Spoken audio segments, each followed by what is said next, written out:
A few months ago, if you'd have told me this, I would have had to go and check my calendar to make sure it's not April 1st. But alongside all the other news that's been coming out for Wrath of the Lich King Classic's release later this year, Blizzard have just confirmed something which players have been asking for well since TBC. FRESH servers. Yes, actual FRESH servers will be released on the live game of Classic. This is the first time this has ever happened. Okay, we had FRESH for Season of Mastery, but that feels kind of different to being on the actual live game on the current expansion we're on. Let's check over the news, then we can have a bit of a talk about what exactly it all means and how I think things are going to go down now Classic is finally getting a FRESH. Blizzard say with the launch of Wrath of the Lich King Classic pre-patch, we intend to open fresh start realms. We expect there to be a lot of new Classic players joining us for the first time in Wrath of the Lich King, and some of them may be concerned that they'll feel behind. Fresh start realms should give those players a chance to feel as though they're on an even playing field with everyone else. I see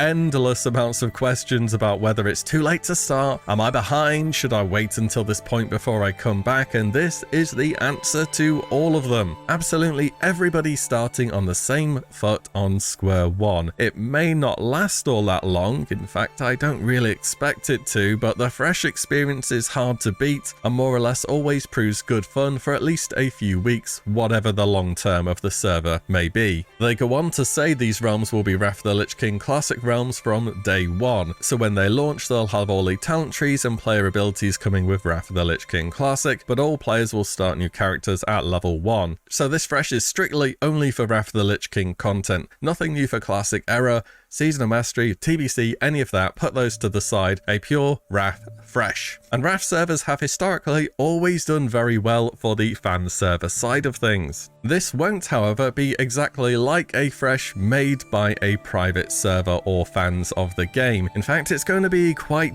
different for two separate reasons. Number one is the server is launching alongside Wrath of the Lich King's pre-patch, and that pre-patch period is going to have to run its course. Whilst we don't know its exact duration at the moment, I don't think it's too unreasonable given what Blizzard have said so far to expect at least 3 to 4 weeks from this. If you are used to playing a new server and zooming from launch to Wrath of the Lich King content, you can't do that. You'll be stuck in TBC for a few weeks, and honestly, I'm not sure what you're going to be doing with yourself then. Scuffed Karazhan with Wrath of the Lich King talents and green gear, trying to clear Nerf Sunwell before Wrath actually drops, farming gold perhaps. The second reason is because after Wrath of the Lich King does release, you will once again be time gated. A while back, Blizzard say they plan to have a 1-week delay between the launch of Wrath Classic and Tier 7 raids opening, and they haven't gone back and changed that decision since, to my knowledge. I think this double time gating is going to mean that a lot of the more hardcore players are just not going to touch these realms because there will be too much waiting and being held back when they're used to just zooming to the endgame week 1. Yet they should be an experience that makes more sense for the casual players, or in other words, what the audience actually is. People who feel as though they are insurmountably behind, be it from their character, their gear, their levels, gold, or whatever else. Blizzard also had 3 stipulations, and this is really the biggest point of the post. So let's take a look. They say for at least 90 days you will not be allowed to boost a character on Fresh Start Realms. For at least 90 days, Fresh Start Realms will not be available destinations for character transfers, and Death Knights cannot be created on these realms without a level 55 character on the same realm. So Death Knights makes perfect sense to me. If you could just start at level 55 and then head over to Red Ridge Mountains, you could cause 1 or 2 problems, shall we say. So I understand that. The other 2 though, 90 days, so that's say 3 months. It's kind of like the quarantine period for the server. Once that's up, Mr. Gold Farmer is going to be transferring over there with 5k gold, which is the cap on gold for transferring, but they'll have literally thousands of farmed materials from existing Wrath of the Lich King servers because they have no cap on the materials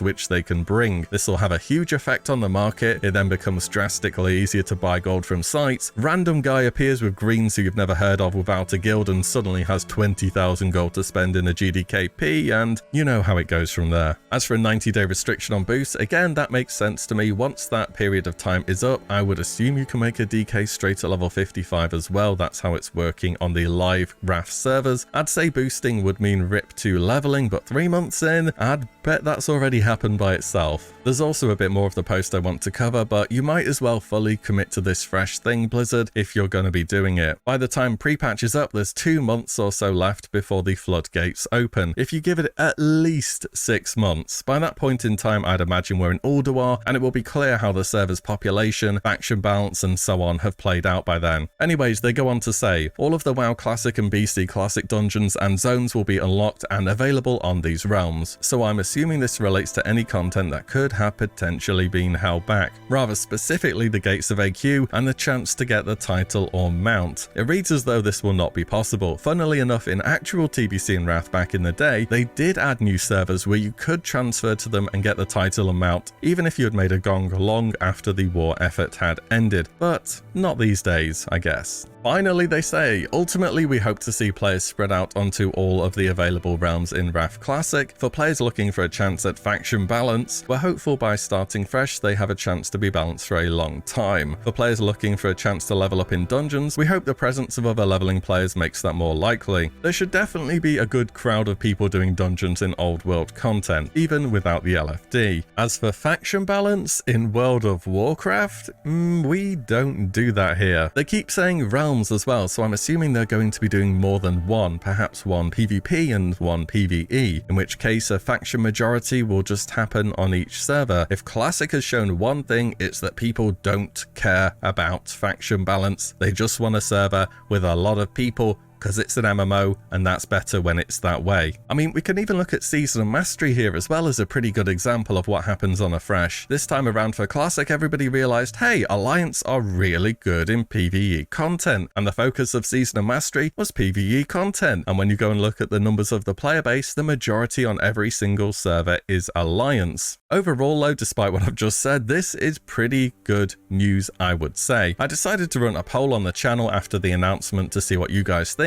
and it's about what I expected. More on the no side, yet there is clearly a demand for this kind of server, because people have been asking for this kind of thing to happen since TBC. Some people didn't play Classic, they were worried about going into an expansion where people have been playing GDKPs for months, with 6-digit amounts of gold and professionals piled up ready to go day one. In reality, it wasn't that bad. Primals were never insanely expensive, neither were any of the cooldown items from tailoring. At the end of the day, some people have a lot of time, a lot of experience, they play a lot and they get ahead fast. Others don't have so much time and they fall behind fast, and that's just the nature of the game. That's how it is. One thing I really hope Blizzard doesn't do is release loads of servers. The live Classic game has shown it, Season of Mastery has shown it. Classic does not need a lot of servers to run just fine. I borderline want to say just release one server per region, but if it's PvP and things start to go one way with faction balance, which it will inevitably because every server ever has done that, it's going to lose a lot of its player base. And if it's PvE,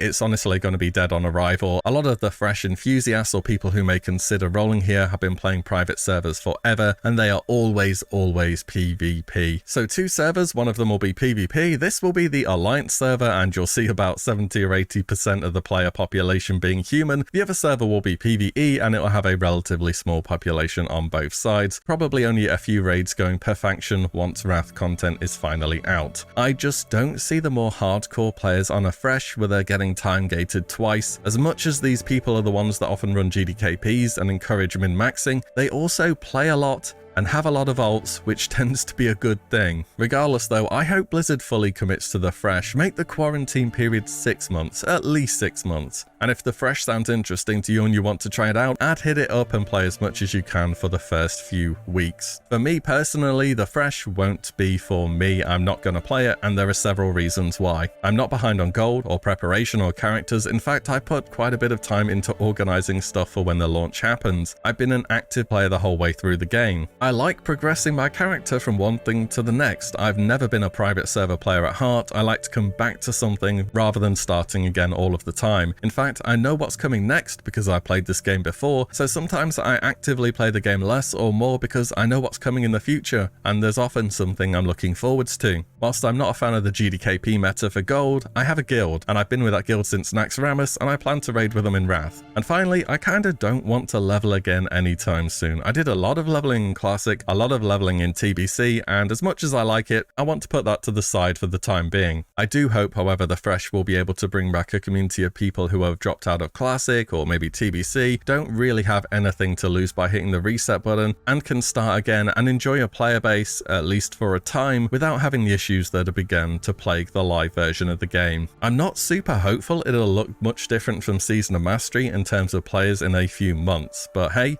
it's Wrath of the Lich King, it's the most popular version of World of Warcraft ever, and it's had some of the longest standing fan servers running ever as well. Maybe I am underestimating it. Let me know your thoughts on the server, whether you'll be giving it a go or why you'll be giving it a miss. As always guys, thank you all so much for watching and listening in. I shall see you all in the next one very soon.